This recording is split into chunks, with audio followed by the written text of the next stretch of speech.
ሰላም የዴሊ ፎረም ቤተሰቦች፣ አሜሪካ በኢራን ላይ ዳግመኛ ጥቃት ልትሰነዝር ዝግጅት ማጠናቀቋን ተነገረም። ኢራንን አሜሪካ ለማሸማገል ዲፕሎማሲያዊ ጥረቶች ቢቀጥልም ዋሽንግተን ቴህራን ላይ በድጋሚ ጥቃት ለመፈጸም እየተዘጋጀች ነው ተብሏል። የአሜሪካ ሲቢኤስ ዜና ወኪል ለጉዳዩ ቅርበት ያላቸው ምንጮች ጠቅሶ እንደዘገበው የፕሬዝዳንት ዶናልድ ትራምፕ አስተዳደር አዲስ ጥቃት ለመሰንዘር ዝግጅት እያደረገ ይገኛል ብሏል። ሆኖም ግን ጥቃቱ ለመፈጸም የመጨረሻ ውሳኔ እንዳልተላለፈም ሲቢኤስ አስታውቋል። ትራምፕ የመንግስት ጉዳዮች ስላሉባቸውና ሌላም ማህበራዊ ጉዳዮች ስላለባቸው በአሁኑ ሰዓት ለመወሰን ገና ናቸው ተብሏል። ትራምፕ በዛሬው ቀን በግል መኖሪያ ቤታቸው እያሳለፉ ነው ተብሏል። የአሜሪካ መከላከያና ደህንነት አመራሮች እረፍት ለመውጣት ይዘውት የነበረውን እቅድ እንደሰረዙም የተለያዩ ምንጮች እያስታወቁ ነው። ይህም ኢራን ላይ በድጋሚ ጥቃት ለመክፈት በሚደረገው ዝግጅት ምክንያት እንደሆነም ነው ዘገባዎች እያስታወቁ ያሉት። የአሜሪካ ሰራዊትና ደህንነት ባለስልጣናት በተጠባበቅ ላይ በነበሩበት ወታደሮች ዝርዝር ላይ ለውጥ ማድረጋቸውን ምንጮች አስታውቀዋል። በተለያዩ የመካከለኛ ምስራቅ ወታደራዊ ሰፈሮችም የሚገኙ የአሜሪካ ወታደሮች ኢራን በምትወስደው የመልሶ ማጥቃት እርምጃዎች ኢላማ እንዳይሆኑ ከካምፖቹ እንዲወጡ እየተደረገም ነው ተብሏል። ኢራንና አሜሪካ ጊዜያዊ የተኩስ አቁም ስምምነት ላይ ከደረሱ ጊዜ አንስቶ አንዳቸው በሌላቸው ላይ ቀጥተኛ ጥቃት ከመፈጸም መቆጠባቸው ነው የሚነገረው። ድርድሩ እስካሁን ድረስ ግን ውጤት አላፈራም። የአሜሪካ ውጭ ጉዳይ ሚኒስትር ማርኮ ሩቢዮ ከኢራን ጋር ስምምነት ተደርሶ የሆርሙዝ ወሽመጥ የማይከፈት ከሆነም አንድ ሰው የሆነ ነገር ማድረግ አለበት ሲሉም እየዛቱ ነው። ሩቢዮና የኔቶ አባል ሀገራት የውጭ ጉዳይ ሚኒስትሮች ወሳኝ የሆነው የባህር መተላለፊያ ለማስከፈት የተወያዩ መሆናቸውን አሶሺየትድ ፕሬስ ኤፒ ዘግቧል። የአሜሪካው የውጭ ጉዳይ ሚኒስቴር በዋሽንግተንና ቴህራን መካከል ስምምነት የማይደረስ ከሆነ ወሽመጡን በተመለከተ ሁለተኛ እቅድ እንደሚያስፈልግ በስብሰባው ላይ መናገራቸው ተሰምቷል። በዚህ ሁኔታ ውስጥ በራሳቸው ፈቃድ ወሽመጡን አይከፍቱም ያሉት ሩቢዮ ስምምነት ካልተደረሰ አንዳችን እርምጃ ሊወሰድ ይገባል ሲሉም አሳስበዋል። እንደ ኤፒ ዘገባ ሩቢዮ ይህንን ጉዳይ ለበርካታ አውሮፓውያን አጋሮቻቸው አቅርበው ይሁንታን ማግኘታቸው እየተሰማ ነው። ኢራን የሆርሙዝ ወሽመጥ ላይ የክፍያ ስርዓት ለመዘርጋት እየሞከረች ነው። ይህ ተቀባይነት የለውም፣ ሊሆንም አይችልም ሲሉም ሩቢዮ ተናግረዋል። ይህ የሆርሙዝ ወሽመጥ ላይ የሚፈጠር ከሆነ በዓለም ዙሪያ ሌሎች 5 ቦታዎች ላይም ተመሳሳይ ነገር ይፈጠራል ብለዋል ሩቢዮ። አክለውም ኢራን በሚደረገው ድርድር ላይ መሻሻል እየታየ መሆኑን በመጥቀስ የኢራን ባለስልጣናት እየተነጋገሩ ነው ብለዋል። እየተካሄደ ባለው ድርድር ላይ የታየውን ውጤት አላጋንነውም ደግሞም አላድበሰብሰውም ያሉት ሩቢዮ መከናወን ያለበት ተጨማሪ ስራ አለ ሲሉም ተናግረዋል። ኢራን የዓለም የኃይል አቅርቦት እንድታግት እንደማይፈቅዱ የአሜሪካ ባለስልጣናት እያስጠነቀቁ ነው። የአሜሪካ የውጭ ጉዳይ ሚኒስትሩ ማርኮ ሩቢዮ ኢራን የዓለም የኃይል አቅርቦት እንድታግድ አልፈቅድም ብለዋል። ከህንድ ጠቅላይ ሚኒስትር ናሬንድራ ሞዲ ጋር የተገናኙት የውጭ ጉዳይ ሚኒስትሩ የኃይል አቅርቦት ጉዳይ ጨምሮ በተለያዩ ርዕሰ ጉዳዮች ዙሪያ መወያየታቸው ተነግሯል። የህንድና የአሜሪካ ስትራቴጂክ ግንኙነት ስላለው ጠቀሜታ ሩቢዮ መናገራቸው ነው የተነገረው። በህንድ ለ4 ቀናት የሚቆዩት የውጭ ጉዳይ ሚኒስትሩ ጠቅላይ ሚኒስትር ሞዲ አሜሪካን እንዲጎበኙም ጥሪ ማቅረባቸው ተነግሯል። የኢራን አፈ ጉባኤ ከህዝባችን መብት አናፈገፍግም ሲሉም ለአሜሪካ ምላሽ ሰጡ። የኢራን ምክር ቤት አፈ ጉባኤ መሐመድ ባጋኢ ጋሊባፍ ከህዝባችንና ከአገራችን መብት አናፈገፍግም ማለታቸው ተገልጿል። ከፓኪስታን ጦር አዛዥ ፊልድ ማርሻል አሲም ሙኒር ጋር የተወያዩት አፈ ጉባኤው በተለይም አታላይ ከሆኑና ከማናምነው አካል ጋርም ሆነን ከህዝባችንና ከሀገራችን መብት አናፈገፍግም ብለዋል። በተኩስ አቁም ወቅት ጦራችንን ራሱን መልሶ ገንብቷል። ትራምፕ ጦርነቱ መልሰው ከጀመሩት ቂል ናቸው። ጦርነት ከተጀመረ ጊዜ በበለጠ የሚጎዳቸው ይሆናል ሲሉም አስጠንቅቀዋል። ፓኪስታን ሁለቱን ሀገራት ለማደራደር የምታደርገው ጥረት ቢቀጥልም አሜሪካ በኢራን ላይ በድጋሚ ጥቃት ለመክፈት ማሰቧን የሚጠቁሙ ዘገባዎች እየወጡ ነው። የአሜሪካ ልዑክ የኃይል አቅርቦት በተመለከተ ከህንድ ባለስልጣናት ጋር ሊመክር መሆኑ ተነግሯል። ለ4 ቀናት ይፋዊ የስራ ጉብኝት ህንድ የገቡት የአሜሪካ ውጭ ጉዳይ ሚኒስትር ማርኮ ሩቢዮ የኃይል አቅርቦትን በተመለከተ ከኒው ዴሊ ባለስልጣናት ጋር እንደሚመክሩም አስታውቀዋል። ሩቢዮ ከጠቅላይ ሚኒስትር ናሬንድራ ሞዲ ጋር የተገናኙ ሲሆን ዋና አጀንዳቸውም በዚህ በኃይል አቅርቦትና በኢራን ጉዳይ እንደሆነም ተነግሯል። ሩቢዮ ከኒው ዴሊ በመቀጠል ወደ ኮልካታ፣ ጃንፑር እና አግራ ግዛቶች እንደሚጓዙም ተገልጿል። የሆርሙዝ ወሽመጥ መዘጋት የመላው ዓለምን የኃይል አቅርቦት እያናገረው 1.4 ቢሊዮን ሚሊዮን ዜጎች ያሏት ህንድ ከ80 በመቶ በላይ የሚሆነው የኃይል ፍላጎቷ በኢራን ጦርነት ምክንያት ፈተና ገጥሞታል። የአሜሪካ የውጭ ጉዳይ ሚኒስትር ለህንድ የኃይል አቅርቦት መሸጥ እንፈልጋለን፣ የአሜሪካ ምርትና የውጭ ንግድ በታሪክ ታይቶ በማይታወቅ መጠን ከፍ እያለ ነው ብለዋል። ህንድ ለኃይል አቅርቦቷ አሜሪካን አጋር የማድረግ ፍላጎት እንዳላትም ተሰምቷል። ሆኖም ግን አሜሪካ ዋነኛ የኃይል አቅርቦት ጋር ማድረግ ከቅርብና ከክፍያ አንጻር እምብዛም እንደማያዋጣም የምጣኔ ሀብት ባለሙያዎች ተናግረዋል። የኦክስፎርድ ተመራማሪዎች በወራት ውስጥ ዝግጅት የሚሆን አዲስ የኢቦላ ክትባት እየሰሩ መሆኑን አስታወቁ።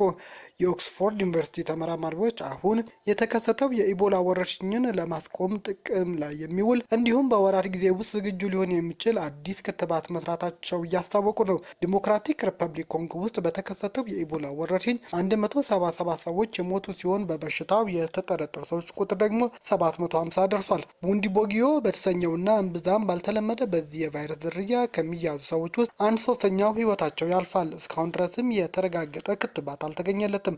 የኦክስፎርድ ተመራማሪዎች ወረርሽኙን የሚስፋፋበት እንዲሁም በሙከራ ላይ ያለው ክትባታቸው የሚፈለግበት ሁኔታ ይፈጠር ከሆነ በሚል ስራቸውን በፍጥነት እያከናወኑ መሆኑን አስታውቀዋል። የኦክስፎርድ ክትባት ውጤታማ ስለመሆኑ እስካሁን ማረጋገጫ ግን ከየትም ተቋም አልሰጠውም።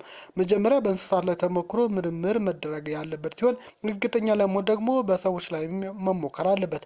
ተመራማሪዎቹ ክትባቱን ለመስራት እየተጠቀሙት ያለው ቴክኖሎጂ በኮቪድ ወረርሽኝ ጊዜ ስራ ላይ ሲያውሉት የነበረ እንደሆነም ተሰምቷል። በኮቪድ ጊዜ ቫይረሱን ጄኔቲክ ኮድ በመውሰድ ቴክኖሎጂውን ተጠቅመዋል። አሁንም ደግሞ ቡንዲቦጊዮን የተባለውን የኢቦላ ዝርያ ጄኔቲክ ኮድ ይወስዳሉም ተብሏል። ክትባቱ ከኦክስፎርድ ውስጥ በእንስሳት ላይ እየተሞከረ መሆኑን ቢቢሲ አውቃለሁ ብሏል። የሀገር መከላከያ ሰራዊት ጽምዶን በሚል የተፈጠረው ጥምረት በተመለከተ በኢትዮጵያ ለሚገኙ ዲፕሎማቲክ ማህበረሰብ አባላት ገለጻ መስጠቱ ተነገርም። የኢትዮጵያ ሀገር መከላከያ ሰራዊት ጽምዶን በሚለው እንቅስቃሴ በኩል በኢትዮጵያ ሉዓላዊ ላይ የሚቃጣ ስጋት ቢኖርም ስለሚወሰደው እርምጃ ሀገር ውስጥ ለሚገኙ ዲፕሎማቲክ ማህበረሰብ ማሳወቁ ተገልጿል። የመከላከያ የውጭ ጉዳይና ወታደራዊ ትብብር ዳይሬክተር ይህንን እንቅስቃሴ ወደ መሬት እናወርዳለን ብለው ስንዝር እንቅስቃሴ የሚያደርጉ አካላትን አስጠንቅቋል። ዳይሬክተሩ ሜጀር ጀነራል ተሾመ ገመቹም ይህንን ያስታወቁት ትናንት አርብ ግንቦት 14 በብሔራዊ ቴሌቪዥን በተላለፈ ቃለ መጠይቅ ነው። 21 ደቂቃ ገደማ የፈጀው ቃለ መጠይቅ በሙሉ ያተኮረው ጽምዶን በሚለው ስያሜ ስለሚደረገው እንቅስቃሴ ነው።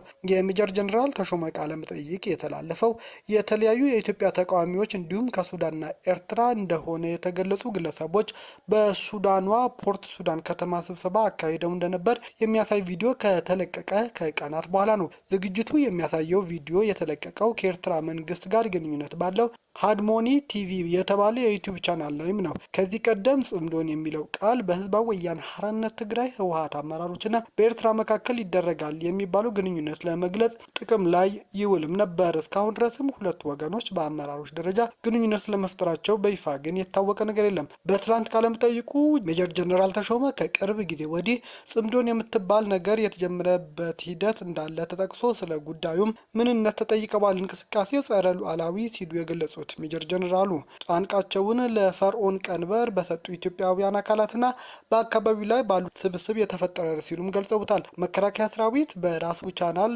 ተቀማጭነታቸው በኢትዮጵያ ያደረጉ የአታሺ ማህበረሰብ አባላትን ስለዚህ ጉዳይ በደንብ እንዲያውቁትና ግንዛቤ እንዲኖራቸው ሰፊ ስራ ማከናወኑን ማስታውቀዋል። የመከላከያ ሰራዊት የውጭ ግንኙነትና ወታደራዊ ትብብር ዳይሬክተሩ እንደገለጹት አገር ውስጥ ላሉ አታሺዎች ስለ ሁኔታው ማስገንዘብ ያስፈለገው ለአምባሳደሮቹ ቀዳሚ ሰዎችና አካላት ስለሆኑ ነው ተብሏል። በተጨማሪም ነገ እቺን ሀሳብ ወደ መሬትና ወርድ ብሎ የሚሰራ አካል ካለ የሚሰጠው ምላሽ ለዲፕሎማሲያዊ ማህበረሰብ አስቀድሞም የተነገረ ጉዳይ እንዲሆን በመታሰብ መሆኑን አስረድበዋል። ከዚህ ሀሳብ ጋር የሚያያዝ ጉዳይ ነገ ትልቅ እርምጃ የሚያስወስድ ጉዳይ ቢነሳ የማንንም ፈቃድ መጠየቅ እንኳ ባያስፈልግም ወዳጆቻችን አብረውን የሚሰሩ ሰዎች የውጭ ሰዎች ይህንን ሀሳብ እንዲገነዘቡት ማድረግ ተገቢ ስለሆነ ነው ብለዋል። ሜጀር ጀነራል ተሾመ የውጭ ጉዳይ ሚኒስቴርም በዚህ ጉዳይ ላይ ተመሳሳይ ስራ ያከናውናል የሚል እምነት እንዳላቸው ማስታውቀዋል።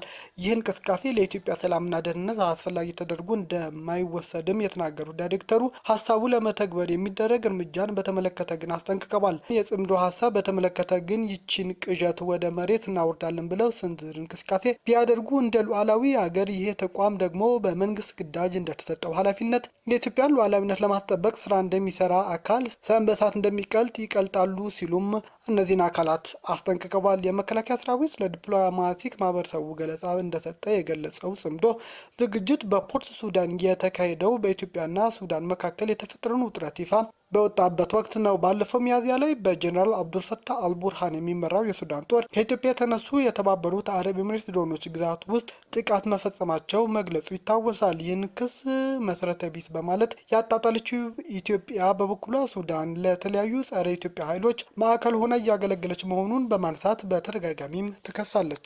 የዓለም ጤና ድርጅት በዲሞክራቲክ ሪፐብሊክ ኮንጎ የተከሰተው የኢቦላ ወረርሽኝ በማህበረሰብ ጤና ላይ የፈጠረው ስጋት ደረጃ ከነበረበት ከፍተኛ ወደ እጅግ ከፍተኛ ከፍ ማለቱን አስታውቋል።